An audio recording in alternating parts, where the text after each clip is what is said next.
What if the biggest royal secret wasn't about love, but about silence? Silence traded like currency. Silence exchanged for protection. Silence so heavy that even King Charles himself, a man who has endured decades of scandal, was left speechless. Now, imagine this.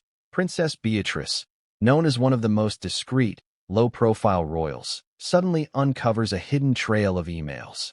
Not gossip, not whispers, but digital proof of a shocking agreement between two of the most controversial figures in the royal family, Meghan Markle and Prince Andrew. Before we continue, please hit the like button, subscribe to the channel, and turn on the notification bell for updates. Think about it. Andrew, forever tainted by his friendship with Jeffrey Epstein. Meghan, fighting tooth and nail to retain royal privileges even after stepping back from duties. Two royals, from opposite ends of public perception, caught in the same trap. And Beatrice, the quiet one, the bystander, suddenly becomes the unlikely whistleblower. The question that lingers, burning in everyone's mind: why would Meghan Markle, who built her brand on independence, empowerment, and breaking free from the firm, secretly negotiate with Prince Andrew of all people? And why would Andrew, desperate to escape the suffocating shadow of Epstein, risk everything by cutting a deal with her? This is not a coincidence. This is not chance. This was a pact, a calculated exchange, security for silence. But how does such a deal come to light? Why now, when the monarchy is already teetering from scandal after scandal? Why would Beatrice, of all royals, risk exposing it? And most importantly, what does King Charles do when confronted with evidence so toxic it could split his family in two? Let's rewind. Picture the royal family today, fractured, bruised, and fighting for credibility. Harry and Meghan, estranged and openly hostile. Prince Andrew, humiliated, stripped of duties, yet lingering like a ghost in royal corridors. King Charles, navigating cancer treatments, public skepticism, and a growing sense that the monarchy is one revelation away from collapse. And amid this chaos, Beatrice emerges as an unexpected truth-teller. It begins with an email chain. Innocent at first. A note, a request, a follow-up. But then, as the digital trail grows longer, the tone shifts. The words sharpen. The stakes become clear. Meghan isn't just asking Andrew for assistance. She's pressuring him, leveraging him, reminding him, subtly but unmistakably, of what she knows. And Andrew, the disgraced prince, responds. Not with outrage, not with defiance, but with compliance. His tone almost deferential, almost desperate. Stop for a moment. Can you feel the weight of that? Meghan Markle, once mocked as powerless after Megxit, allegedly cornering Andrew, the Queen's son, into helping her secure something the palace swore she could no longer have: royal-level security. Ask yourself, why would Andrew play along? What did Meghan hold over him? And why was Beatrice the one who ultimately brought this entire story to light? Because in those emails, there was more than just a negotiation. There was an implicit threat, a ghost lingering in the background of every line. Jeffrey Epstein, the name Andrew wants erased, the scandal that haunts him daily. And Meghan knew it. This is where the story twists into darker territory. Meghan, a woman who has positioned herself as both victim and survivor of royal cruelty, allegedly leveraging Epstein, not to expose him, but to secure her own comfort. And Andrew, a man drowning in disgrace, willing to barter his silence for hers. That's not just scandal, that's survival.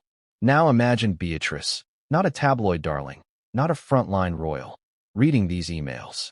Her father's name tied to Epstein. Her cousin-in-law demanding privileges she shouldn't have. Her family reputation hanging in the balance. She could have stayed silent, just like the generations before her. But she didn't. She chose to act. And that's where King Charles enters the story. He's been through decades of leaks, betrayals, public humiliations. He's seen tapes, letters, books, documentaries. Nothing shocks him anymore. And yet, when Beatrice placed those emails before him, the king, her uncle, the head of state, was reportedly left speechless. Why? Because this wasn't just another family embarrassment. This was a political landmine. This was blackmail and privilege woven together. This was a scandal so sharp it cut through every layer of royal denial. But here's the thing. This is just the beginning. We're not even scratching the surface yet.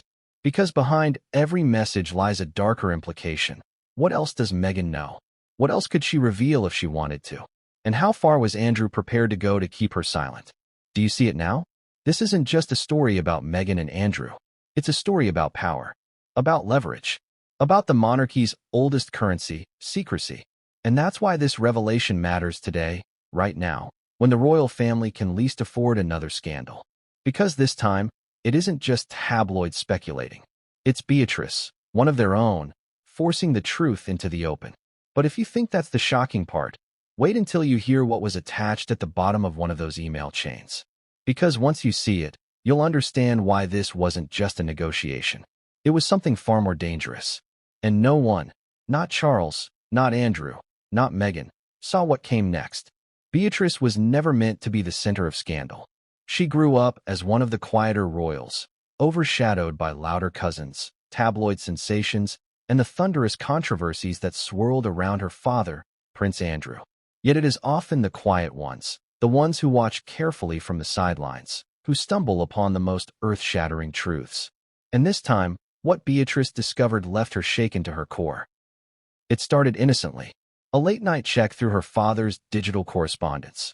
Not snooping, but ensuring that no sensitive messages were left vulnerable.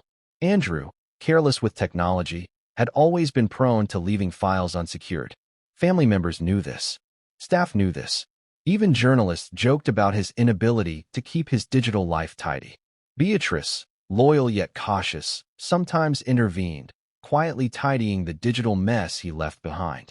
But that night, as she scrolled through his email folders, something unusual caught her eye. Threads with subject lines that looked almost bland at first glance. Follow-up, urgent request, security. Nothing extraordinary. Until she clicked. And then, the world shifted.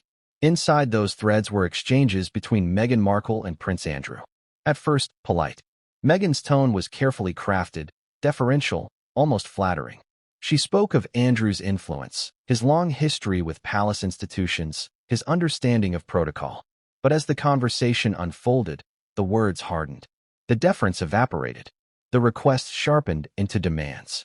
Imagine Beatrice's shock as she read line after line, realizing her father, already drowning in disgrace from the Epstein scandal, was corresponding with Meghan Markle in a way that suggested collusion.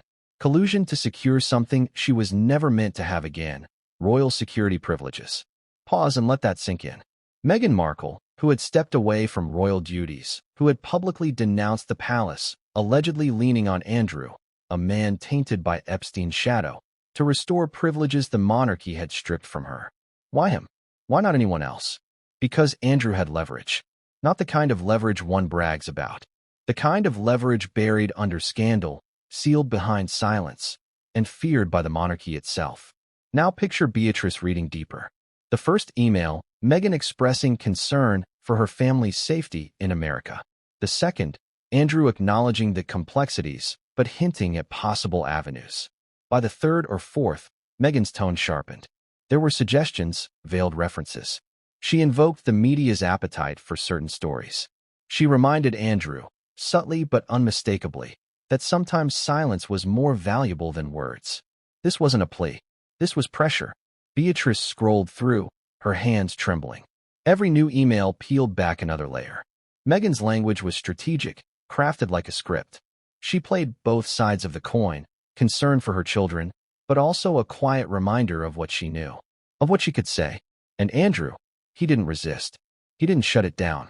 He didn't forward the emails to palace officials with outrage. No, he engaged. His replies were hesitant, careful, but they were replies nonetheless. Ask yourself, why would Andrew, who has spent years clawing his way out of disgrace, take that risk? Why would he engage with Meghan, of all people, in matters that could jeopardize the monarchy further? Because he was desperate, and Meghan knew it. The more Beatrice read, the more the pattern became clear. Meghan had something Andrew needed: silence. Silence about Epstein. Silence about private details that had never reached the press. And Andrew had something Meghan needed: access, connections, influence, however diminished. Beatrice scrolled faster now, her pulse racing. Each email was like a knife, cutting into her father's already fragile reputation, slicing into the family's thinning veil of dignity. And then, At the bottom of one long chain, she saw it. An attachment. The file name was vague, notes.pdf. Nothing alarming at first, but curiosity, mixed with dread, compelled her to open it. Inside were pages of references, timelines, names, hints of connections. Not explicit accusations, but enough to terrify. Enough to suggest Meghan had knowledge, or at least the illusion of knowledge, about Andrew's ties to Epstein that had never seen the light of day. It wasn't just emails anymore. It was evidence.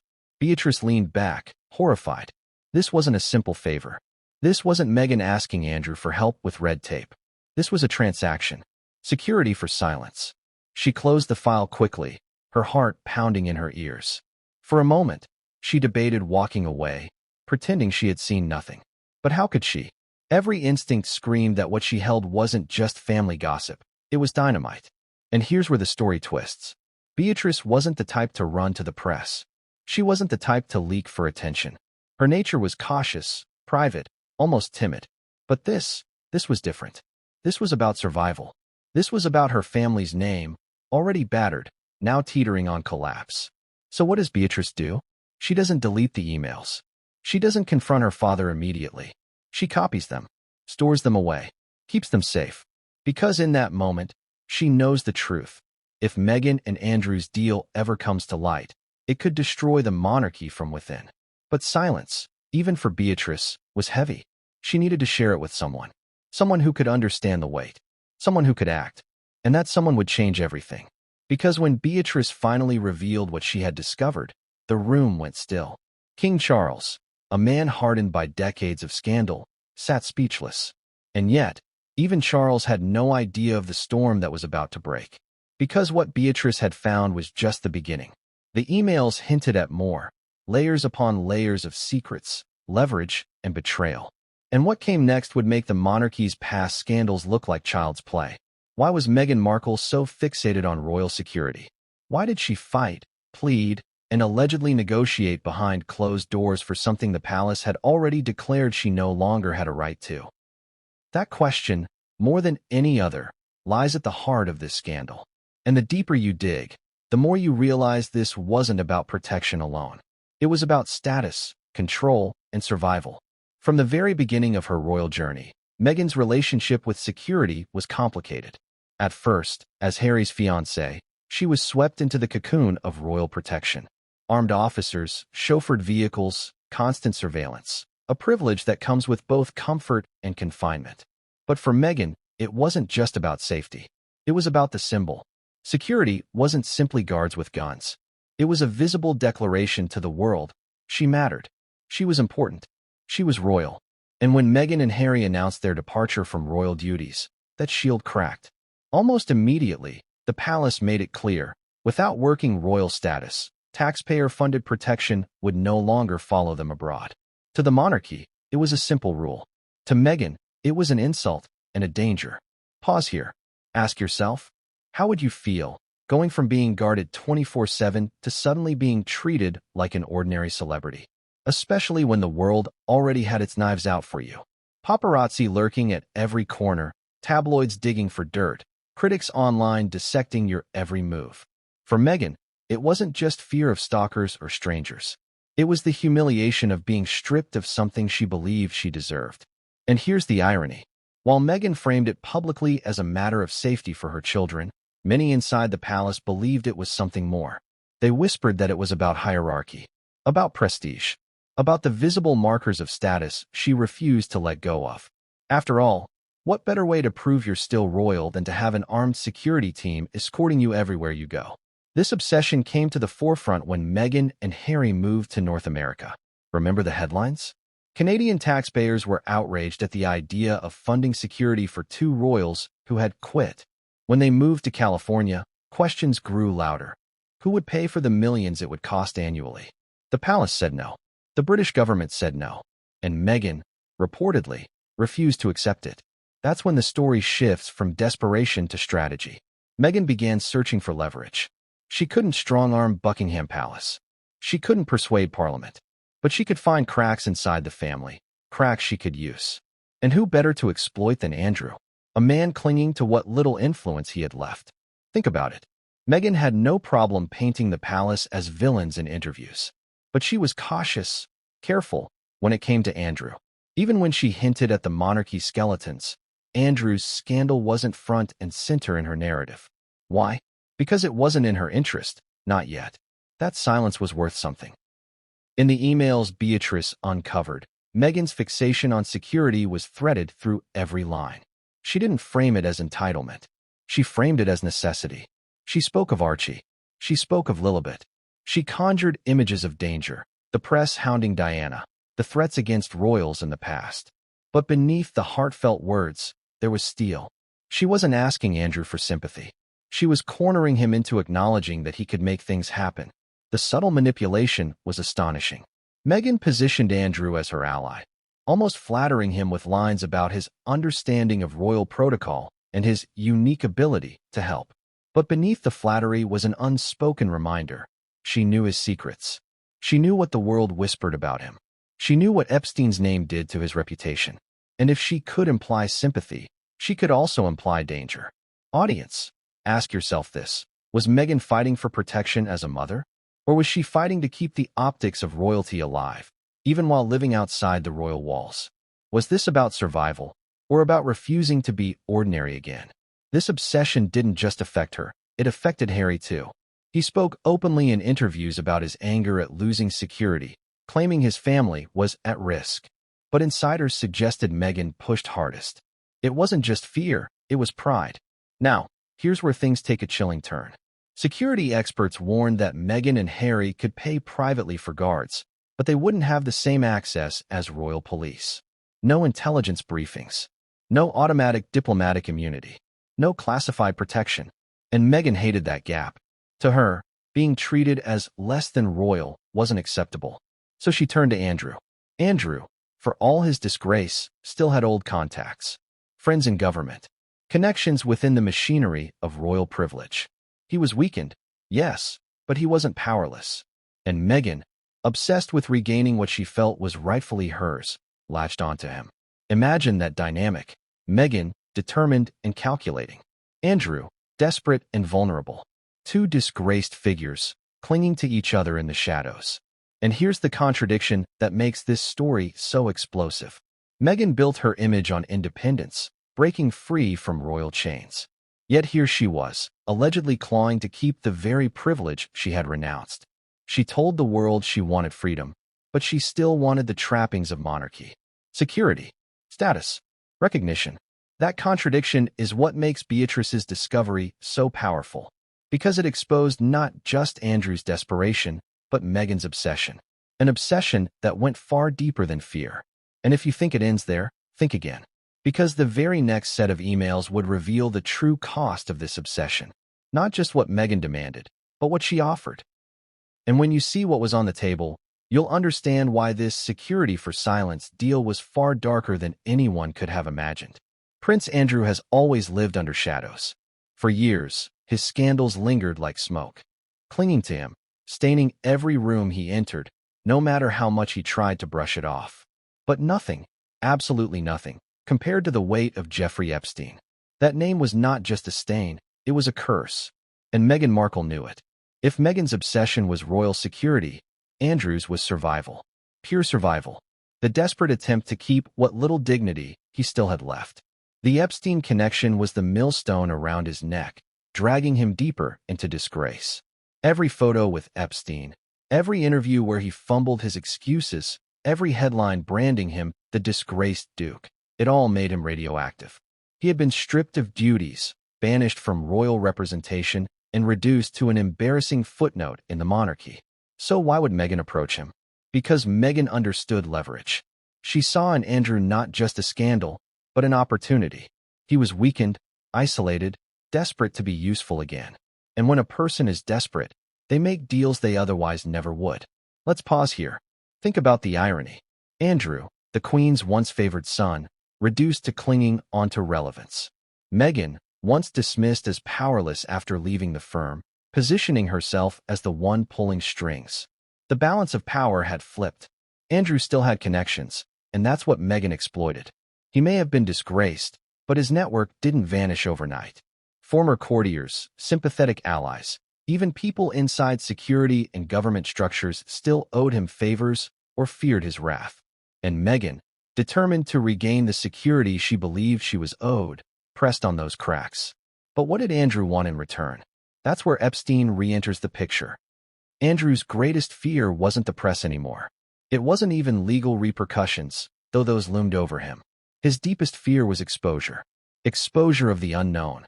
Because here's the truth. The Epstein scandal had been publicly devastating, but insiders always whispered there was more. More names, more trips, more details that had never reached tabloids. And Meghan, through her connections, through Harry's circles, perhaps through whispers she'd picked up, allegedly gave Andrew reason to believe she knew things. Things that hadn't yet been splashed across front pages. Whether she knew fragments, rumors, or concrete facts, it didn't matter. The mere possibility gave her power. Now imagine Andrew reading Meghan's emails. Every line was polite on the surface, but beneath it, there was a blade. She reminded him of stories the press could reignite. She hinted at unhelpful narratives that might emerge. She positioned herself as both ally and threat. Help me, and I won't hurt you. That's leverage. That's control. Andrew, cornered, didn't lash out. He didn't dismiss her. He didn't forward the emails to lawyers to shut her down. No, he responded cautiously, almost submissively. His words carried hesitation, fear, because he understood what was at stake. Audience, think of this. Meghan Markle, the outsider, the actress, the woman so often mocked as powerless, allegedly sitting on leverage over Andrew, the Queen's son, and using it to claw back privileges. Do you realize how explosive that is? Andrew's shadow of Epstein became Meghan's bargaining chip, a toxic, radioactive bargaining chip that gave her more influence than her royal title ever did. And this wasn't the first time Andrew had cut quiet deals to protect himself. Insiders whispered that during the height of the Epstein scandal, Andrew had leaned on old friends, begged favors, and even made personal financial settlements to silence those who threatened to expose more. For him, trading silence was survival. For Meghan, trading silence was opportunity. Here's where the story cuts deeper. Meghan didn't need to explicitly say, "I know about Epstein." She didn't need to put threats in writing. The implication was enough. Andrew, paranoid and haunted, would fill in the blanks himself. Every vague reference in her emails was amplified by his own guilt. She didn't have to know everything. She just had to make him believe she did. That's the genius and the cruelty of leverage. And this is where Princess Beatrice's horror becomes clearer. For her, these weren't just emails. These were weapons. Her father, already disgraced, was entangled in a dangerous dance where Meghan held the upper hand. And with every message, Andrew seemed to sink deeper into her grip. Let's ask a brutal question. Why didn't Andrew fight back? Why not call her bluff? Because Andrew has never been strong under pressure. Look back at his infamous Newsnight interview, where he insisted he couldn't sweat and denied being at Tramp nightclub. The world saw a man fumbling, incapable of defending himself. That same weakness showed in these exchanges. He couldn't confront Meghan. He couldn't risk her speaking out. So he yielded. And yielding, in this case, meant something extraordinary. He was willing to help Meghan regain privileges stripped by the very institution he once represented. Two disgraced figures, clinging to each other like drowning swimmers. Meghan, desperate for protection and status. Andrew, desperate for silence and relevance. Bound together by Epstein's ghost. But here's the twist. This dance wasn't just between Meghan and Andrew. Because once Andrew agreed to explore options, once he hinted at pulling strings, it meant involving others. Security officials, courtiers, people who would notice the fingerprints. And that's when the walls of secrecy started to crack. Beatrice saw the emails, yes. But she also saw the bigger picture. Her father was walking into a trap. If this deal ever came to light, it wouldn't just ruin Andrew. It would implicate Meghan, fracture the monarchy further, and drag the king himself into another nightmare. And that's why Beatrice couldn't stay silent. She knew this wasn't just an embarrassing misstep. This was a ticking bomb. But before she revealed anything, she kept reading. And in the next chain of emails, the conversation between Meghan and Andrew escalated to an entirely new level. Because Meghan wasn't just asking anymore. She was offering something. And what she offered was darker than anyone could have predicted. There's something chilling about reading someone else's emails. Every line feels like an intrusion, every word a window into conversations that were never meant for your eyes. For Princess Beatrice, scrolling through her father's inbox late at night, the discomfort quickly gave way to dread. These weren't harmless exchanges. These weren't the trivial family logistics of royals arranging lunches or charity appearances. No, these were coded, layered, dangerous. The subject lines gave nothing away. Follow-up. Urgent. Notes. Plain. Almost boring. But once opened, the contents cut like knives. Here were Meghan Markle's words, sharp and deliberate, dressed in polite phrases but soaked in intent. The first email was disarmingly casual. Meghan began with warmth, even deference, thanking Andrew for being a voice of understanding when others in the family, she wrote, had turned cold. She referenced his unique knowledge of how things really work behind closed doors. She framed herself as vulnerable, a mother worried for her children's safety. But then, like a storm breaking, the tone shifted. By the third message, the flattery faded into firmness. Meghan wrote of the untenable risks her family faced. She alluded to dangers that could be amplified if others were to stir stories better left untouched. The words weren't overt threats. They didn't need to be. The implication was clear. Help me, or stories about you, stories you fear, may not stay buried. Beatrice's stomach turned. She knew the world Andrew lived in, one where the slightest whisper of Epstein sent shockwaves. And Meghan's phrasing wasn't clumsy. It was surgical. She never said Epstein. She didn't have to. Andrew would fill in the blanks, and Meghan knew it. The replies were worse. Andrew's responses weren't angry. They weren't dismissive. They were careful, hesitant. I understand the complexities. I'll see what might be possible. These things take time, but I will explore avenues. Every word dripped with nervous compliance. He wasn't resisting. He was yielding. Audience, stop for a second and picture that dynamic. Meghan, a duchess stripped of working status, pushing Andrew, the Queen's son, into entertaining her demands. Andrew, disgraced, clinging to whatever relevance he could salvage, responding as though she held power over him. That reversal of power is staggering. And then came the email chain that changed everything. Meghan's message arrived with a short body text, almost throwaway. As promised, I've attached some notes for context. I believe you'll understand the urgency. Attached was a file labeled notes.pdf. Innocuous, harmless, at first glance. But Beatrice knew instinctively that innocuous labels often hide the most dangerous truths. She clicked. Inside was a document not explosive in content, but haunting in implication. It wasn't pages of evidence. It wasn't scandal splashed in black and white. It was worse. It was suggestion. Lists of names. References to events. Timelines half complete, vague enough to avoid being incriminating, yet pointed enough to be terrifying. Anyone with Andrew's guilt would immediately see Epstein's shadow in those notes. Anyone else might brush them off. That was Meghan's genius, plausible deniability. She hadn't written, I know what you did. She hadn't accused him directly. She had laid out breadcrumbs, letting Andrew's paranoia do the rest of the work. Beatrice leaned back in horror. What she held wasn't just an email exchange. It was evidence of a psychological trap. Meghan was dangling silence as a bargaining chip. Andrew was walking straight into it. And it didn't stop there. The subsequent emails showed Andrew's shift in tone. He grew more deferential, more eager to reassure. I will make inquiries. I'll reach out discreetly. He was clearly terrified of disappointing her. Terrified of what silence might cost him. Ask yourself, who had really lost more here? Meghan, stripped of titles and protection? Or Andrew, stripped of dignity but still desperate to keep the worst secrets buried? The truth is they both had something to lose.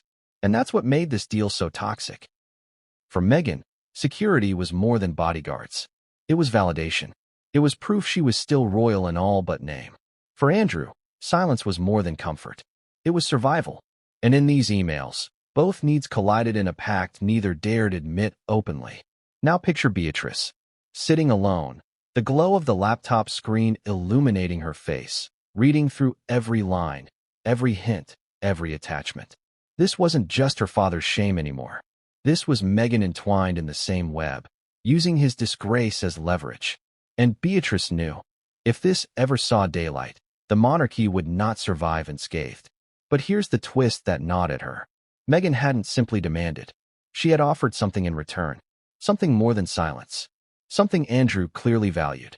And that's where the next set of emails led, to an arrangement that went beyond security, beyond silence, into territory far more sinister. Because what Meghan was really trading wasn't just her silence. It was her complicity. And that, Beatrice realized, was the most dangerous revelation of all.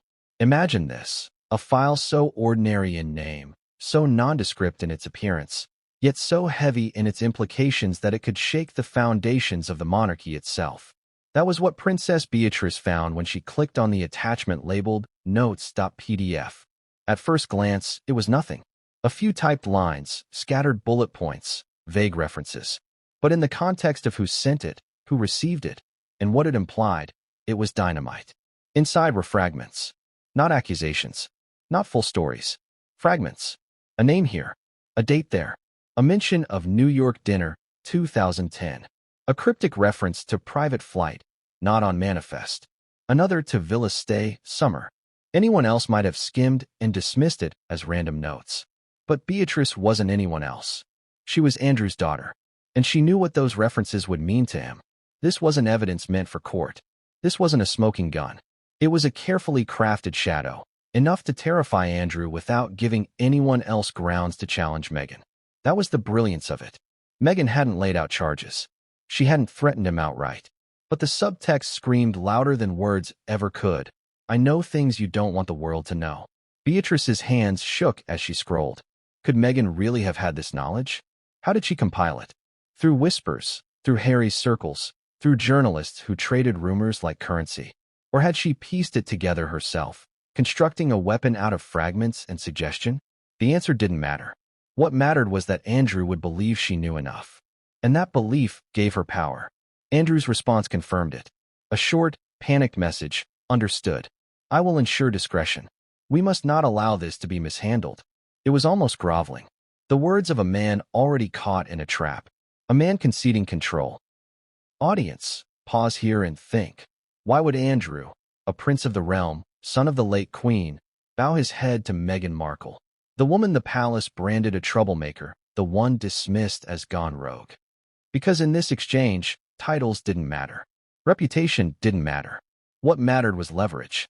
Meghan had it. Andrew didn't. Beatrice kept scrolling. The more she read, the more the sinister bargain came into focus. Meghan's subsequent messages leaned harder into urgency. She painted vivid pictures of the threats her children faced, the paparazzi, the stalkers, the online hatred. She positioned herself as desperate, but also as determined. She had to secure royal-level security. Not private guards. Not Hollywood bodyguards. Real royal protection, with access to intelligence and diplomatic privileges. And Andrew's replies? Conceding, step by step. He wrote of making discreet inquiries. He promised to avoid official channels. He admitted, it will require quiet intervention. These weren't words of resistance. These were the words of a man already bending to her will. Beatrice's horror deepened when she reached Meghan's closing line in one particular email. I trust this will remain between us, as always. Our mutual discretion is vital. Mutual discretion. There it was. The deal laid bare in a single phrase. Meghan's silence for Andrew's help. His silence for her demands. But the attachment made it worse. Because while the emails could be read as ambiguous, the notes.pdf gave them teeth. It was a subtle blackmail, silence wrapped in suggestion, leverage disguised as context. Beatrice slammed the laptop shut, her heart racing. She felt nauseous. She wasn't just reading correspondence. She was holding a weapon in her hands. A weapon Meghan had pointed at her father. A weapon her father was too weak, too compromised, to resist. And in that moment, Beatrice realized something chilling. Meghan hadn't simply targeted Andrew because of his disgrace. She had targeted him because his disgrace made him useful. He had connections, yes. But more importantly, he had vulnerability. And vulnerability is the easiest currency to exploit. Ask yourself, could Meghan really have walked away from the firm, publicly declaring independence, only to work in the shadows to claw back the privileges she had supposedly rejected? Could she really have leveraged one of the most toxic scandals in royal history to secure her family's safety, or her pride? Beatrice sat frozen, asking herself the same thing. Part of her wanted to believe Meghan wouldn't go that far. But the evidence sat right there on the screen. And the more she thought about it, the more it made sense. Meghan was ambitious. She was strategic. She was obsessed with image. Of course she'd do whatever it took. And Andrew? He was desperate. He was terrified. He was incapable of fighting back. He had walked willingly into Meghan's trap. The thought that her father was now tied to Meghan in this unholy pact made Beatrice's stomach churn. Not just because of what it meant for him, but because of what it meant for the monarchy. If this ever came out, the headlines would be brutal. Duke of York colludes with Meghan Markle in security for silence deal. The monarchy couldn't survive that. Charles couldn't survive that. And yet, it was already too late. The emails were written. The attachment had been sent. The deal, in essence, had been struck. But Beatrice wasn't done. She had to know how far it went. She had to know what else Meghan had demanded, what else Andrew had promised. And as she kept digging through the threads, the picture only got darker. Because Meghan's obsession with security was only the beginning. Her list of demands was growing. And Andrew, cornered, weakened, ensnared, seemed prepared to give her more. Silence for security. For words that could undo 1,000 years of monarchy. For words that reduced the grandeur of crowns, palaces, and royal lineage into a simple, transactional pact. That was the core of what Princess Beatrice uncovered in those late-night emails. A deal so shocking that it reframed everything she thought she knew about both her father and Meghan Markle. The deal was never written out in bold type. There was no contract, no signed document, no explicit black-and-white statement. That wasn't how people in power operated. Instead, it was all subtext, nuance, polite phrasing that hid barbed edges. Andrew's discretion paired with Meghan's trust. His quiet inquiries balanced against her repeated reminders of our shared understanding. Strip away the civility, and the exchange was clear. Andrew would use his lingering contacts to push for Meghan's security privileges. In return, Meghan would keep silent about Epstein, about Andrew's scandals, about whatever whispers she had tucked away like hidden daggers. For Meghan, the stakes were image and status. For Andrew, the stakes were survival itself. Let's break it down. Meghan's position. After Megxit, she lost the very thing that gave her power within the monarchy, the shield of royal protection. Without it, she was just another celebrity in California, albeit one carrying the world's most famous surname. She wanted more than private bodyguards. She wanted the full weight of royal-level protection, with intelligence briefings, diplomatic protocols, and the authority that screamed to the world, "I am still royal." Meghan wasn't just asking for safety. She was demanding recognition. And recognition, for her, was non-negotiable. Andrew's position. By the time these emails were written, Andrew was a man on borrowed time. Epstein's name had already destroyed his reputation. His disastrous interview had sealed his fate. The palace had stripped him of duties, the press had branded him toxic, and the public had turned him into a punchline. What he feared most wasn't just disgrace. It was exposure, the sense that there was more out there, waiting to be uncovered. Meghan's vague references to stories better left untouched landed like daggers because he knew, deep down, there were stories. Whether she knew the details or not, the fear was enough. So when Meghan asked for help, Andrew heard a demand. And when she hinted at mutual discretion, he heard a warning. The transaction. This wasn't charity. This wasn't kindness. This was a cold-blooded swap. Security in exchange for silence. Meghan wouldn't leak what she knew, and Andrew would quietly pressure the right people. Now here's the contradiction that makes this deal so dangerous. Both of them framed it as necessity. Meghan insisted she was protecting her children. Andrew told himself he was protecting his name. But neither was thinking about the bigger picture, the monarchy itself. If exposed, this pact would look like corruption in its rawest form. Two disgraced royals, cutting deals in the shadows while the head of state, King Charles, was left blindsided. Imagine the headlines. Royal family trades security for silence in Epstein scandal. The monarchy wouldn't recover. Beatrice saw this clearly. That's why she was horrified. For her, it wasn't just about her father. It was about the institution. The emails didn't just tie Andrew to Meghan. They tied the monarchy to a system of secret favors and backroom trades. And that was toxic. But Andrew didn't see it that way. In his mind, this was survival. He had already been cut loose by the palace. He had nothing left to lose but his last fragments of dignity. Meghan, meanwhile, still had influence. If helping her bought her silence, it was worth it. Ask yourself this. Who really held the power in that exchange? Was it Andrew, the Queen's son, with decades of connections? Or Meghan, the outsider, holding a digital file full of suggestive notes? The truth is, Andrew's desperation made him weak, and Meghan's determination made her strong. A monarchy built on secrets. Here's the irony. The monarchy has always operated on secrecy. Hidden letters, concealed affairs, buried scandals. But this was different. This was two royals weaponizing secrecy against each other. Meghan wasn't protecting the crown. She was protecting herself. Andrew wasn't shielding the institution. He was shielding his shame. For centuries, royal secrets had been kept within the family. But now, those secrets were being used as bargaining chips between two exiles of the firm. And once secrecy becomes currency, corruption isn't far behind. The emotional fallout. Beatrice couldn't shake the image of her father typing those replies, conceding inch by inch. This wasn't the Andrew she remembered from childhood, brash, arrogant, convinced of his own invincibility. This was a broken man, cowed by Meghan Markle of all people, making promises he had no right to make. And Meghan? For Beatrice, her words read like a script. Cold, calculated, desperate but unrelenting.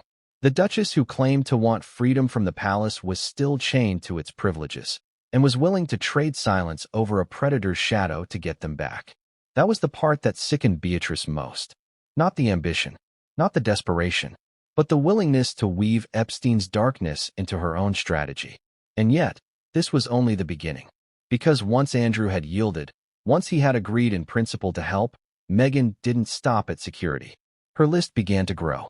And Beatrice knew, with chilling certainty, that what came next would take this deal from scandalous to catastrophic. Every deal begins with a single demand. But once the first line is crossed, the boundaries blur. That's what Princess Beatrice realized as she read further into the emails. Meghan's requests didn't end with security. No, they multiplied. They grew. They evolved into something far bigger, far bolder, and far more dangerous. At first, it seemed simple. Meghan's early messages framed security as her non-negotiable. She invoked her children, their vulnerability, the precedent of Diana, and the constant threats lurking outside her gates in Montecito. But once Andrew began to show compliance, once he hinted that he would reach out and make inquiries, Meghan sensed an opening. And she stepped into it without hesitation. The tone of her emails shifted. Gone was the pleading mother. In her place emerged the strategist. One message read, "While security remains paramount, there are, of course, related considerations. These should not be overlooked." Related considerations. Innocuous phrasing, yet beneath it was an avalanche of ambition. Beatrice scrolled further, horrified. Meghan began outlining her expectations. Security wasn't enough. She wanted recognition, access, privileges that blurred the line between working royal and independent celebrity. She wanted the perks without the duty, the protection without the service, the crown without the crown. Demand number 1, travel protocols. Meghan pushed for reinstatement of royal travel assistance, not funding for trips, but access to priority lanes, diplomatic clearances, and the prestige of moving as a royal abroad. She argued that her family's visibility required it. But to Beatrice, the implication was clear. Meghan wanted to straddle both worlds. She wanted to live as a Hollywood figure while still enjoying the unseen infrastructure of monarchy. Demand number 2, events and invitations. Another line revealed her frustration with being excluded. Meghan wrote of maintaining ties to institutions and requested discreet assistance, ensuring her family remained on the radar for certain events. She didn't demand official royal appearances. She demanded proximity, enough to keep the Markle Sussex brand tethered to the royal name, even after departure. Demand number 3, titles and formalities. Perhaps most alarming of all, Meghan expressed frustration at inconsistencies in how her children's titles were treated. She pushed Andrew to remind certain individuals of the firm's duty to consistency. In plain words, she wanted Archie and Lilibet's titles fully respected and acknowledged, even outside the monarchy's formal machinery. For Beatrice, each line was like a dagger. The security deal alone had been horrifying. But this was brazen. Meghan wasn't asking for survival. She was demanding leverage over the very monarchy she had publicly rejected. And Andrew? His responses became more cautious, more strained, yet still not resistant. "These matters are sensitive," he wrote. "Discretion is essential." Another, "One must tread carefully, but I will consider approaches." He wasn't shutting her down. He was engaging. He was entertaining her demands. Audience, think of the irony. Meghan, cast as the royal rebel, supposedly free from palace chains, begging the public to see her as independent. And yet here she was, begging Andrew, the monarchy's most disgraced son, to pull strings for her inside the very institution she claimed to despise. Does that sound like independence? Or obsession? But there's something darker at play. Each new demand tied Meghan more closely to Andrew. Each concession he made deepened their bond of secrecy. With every email, their fates intertwined further. Meghan wasn't just asking Andrew for favors. She was entangling him, ensuring that if she went down, he'd go with her. That's what chilled Beatrice. This wasn't just a negotiation. It was a web where her father was being pulled deeper and deeper into Meghan's orbit, unable to escape without ripping the monarchy apart. And Beatrice knew one thing. The more Meghan demanded, the more dangerous the situation became. Because eventually, others would notice. Courtiers, advisors, even the king. And once Charles learned of Andrew's collusion with Meghan, the fallout would be explosive. But here's the question. Did Meghan truly believe she could pull this off? Did she think Andrew's shadow was so dark that the palace would bow to his requests simply to avoid her speaking out? Or was she playing a longer game, tightening her grip until Andrew himself became her shield against exposure? Beatrice didn't know, but she knew this. Andrew was already too deep. His replies proved it. He hadn't cut her off. He hadn't told her no. He was cooperating. And in the final email of that chain, Meghan dropped a line that froze Beatrice's blood. "It's reassuring to know that despite the noise, some of us still understand the importance of discretion and loyalty." Discretion, loyalty, words drenched in poison. Beatrice slammed her laptop shut, her chest tight. This wasn't just an exchange anymore. This was a pact. A growing, festering pact that could drag the monarchy into its darkest scandal yet. And the worst part? Meghan's list wasn't finished. The deeper Beatrice looked, the clearer it became. Meghan had no intention of stopping. And that was the moment King Charles began to notice. Because what Beatrice did next, bringing these emails into the king's sight, would change everything. It's hard to shock King Charles. This is a man who has lived through scandal since the day he was born. From the agony of his failed marriage with Diana, to the private phone calls with Camilla that became tabloid fodder, to decades of whispers about favoritism, betrayal, and public distrust. Charles has weathered storms that would have sunk lesser men. But nothing prepared him for the moment his niece, Princess Beatrice, quietly approached him with a folder of printed emails. The setting was Clarence's house. Discreet. No aides in the room. No staff hovering in the corridor. Just Beatrice, pale and tight-lipped, holding the weight of what she'd uncovered. She hesitated before handing him the documents. Her voice was low, almost apologetic. "Uncle, you need to see this. Before anyone else does." Charles, weary from a day of briefings and engagements, adjusted his glasses and began to read. At first, he didn't understand. The language was polite, almost mundane. A mother concerned for her children. A disgraced duke responding with vague platitudes. But as he flipped page after page, his expression changed. His eyes narrowed. His lips tightened. His hand trembled slightly as he reached the attachment, the infamous notes.pdf. When he saw the names, the timelines, the cryptic references, he stopped. He sat in silence. For several minutes, he said nothing at all. Beatrice shifted uncomfortably in her chair. She had expected anger. She had expected him to explode. But instead, Charles just stared, his face frozen, his silence louder than any outburst. Finally, he looked up. His voice was hoarse. "Does anyone else know?" Beatrice shook her head. "Not yet. I didn't want to involve anyone until I showed you." Charles closed the folder, pressed his fingers to his temples, and let out a long, ragged sigh. Think about what was swirling through his mind in that moment. The monarchy he had finally inherited after waiting a lifetime was already hanging by threads. His own cancer battle had left the family vulnerable. Harry and Meghan were daily tabloid fodder, feeding public cynicism. Andrew's disgrace had gutted the family's moral credibility. And now this. A secret deal, tying Meghan and Andrew together in a bargain so poisonous it could destroy the monarchy entirely if it ever surfaced. For Charles, this wasn't just about Andrew or Meghan. This was about survival of the institution itself. The monarchy doesn't survive scandals like this. It can weather affairs. It can weather divorces. But trading security for silence over Epstein? That's nuclear. He looked at Beatrice again. Do you understand what this means? Her voice shook. It means they're both compromised. And if anyone finds out, so are we. Charles closed his eyes. He thought of his mother, the late queen, and how she had fought tooth and nail to protect the monarchy's image, no matter the personal cost. She had buried scandals.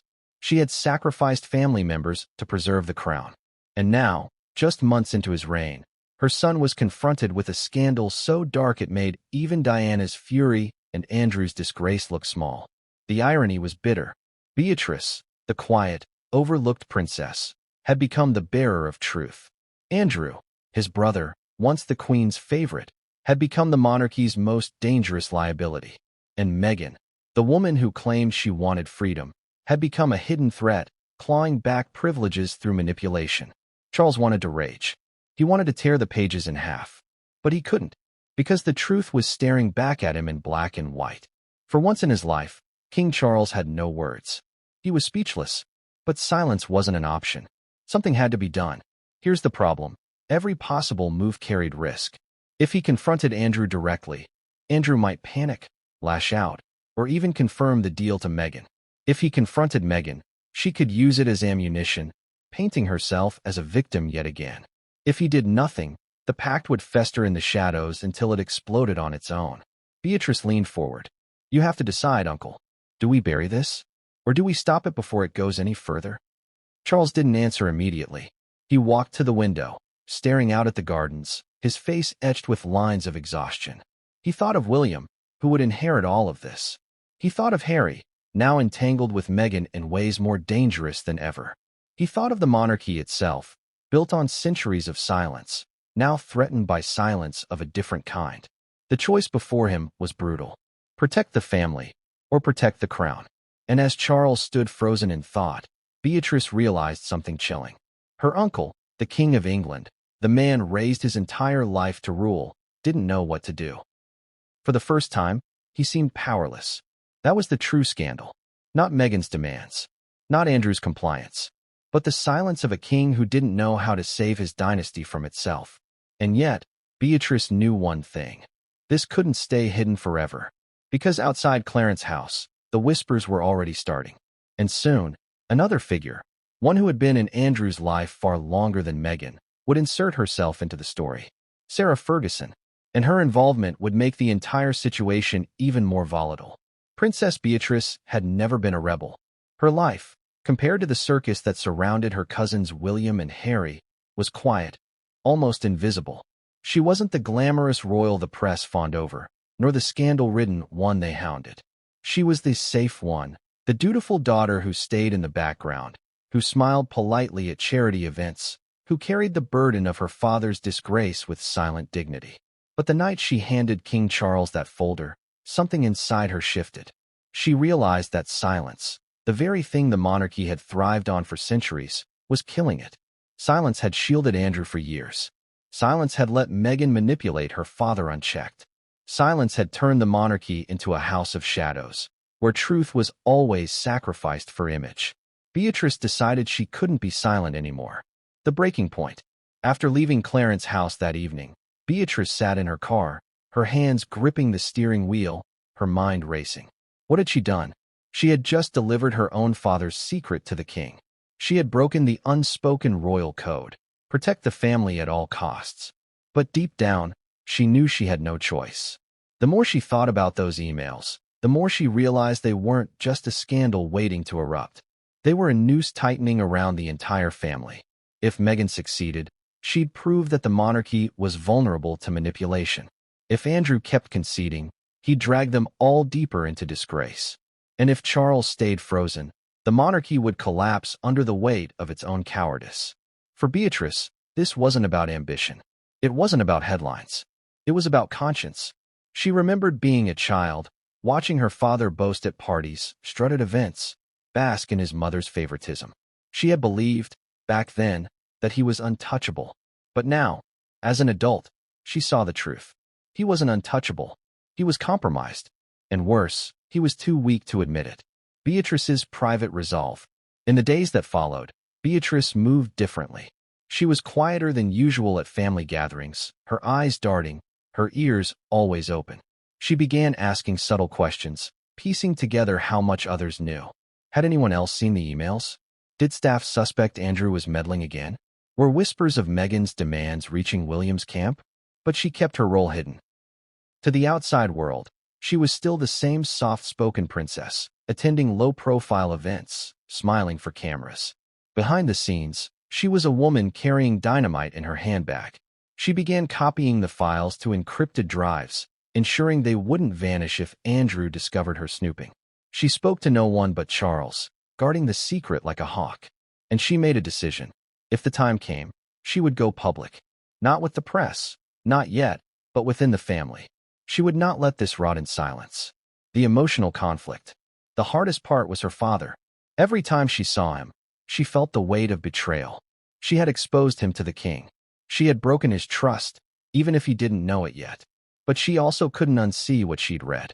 Every laugh, every attempt he made to act normal around her felt hollow, like she was watching a man who didn't realize his entire life was about to implode. She wanted to confront him. She wanted to scream, "Why did you let her manipulate you? Why didn't you shut her down? Why did you make yourself her pawn?" But she didn't. Not yet. Because confrontation wasn't strategy. Strategy required patience. And if Beatrice had learned anything from watching her grandmother, the late queen, it was that timing was everything. A quiet rebel. The truth is, Beatrice's rebellion wasn't loud. It wasn't glamorous. It wasn't the stuff of tabloid front pages.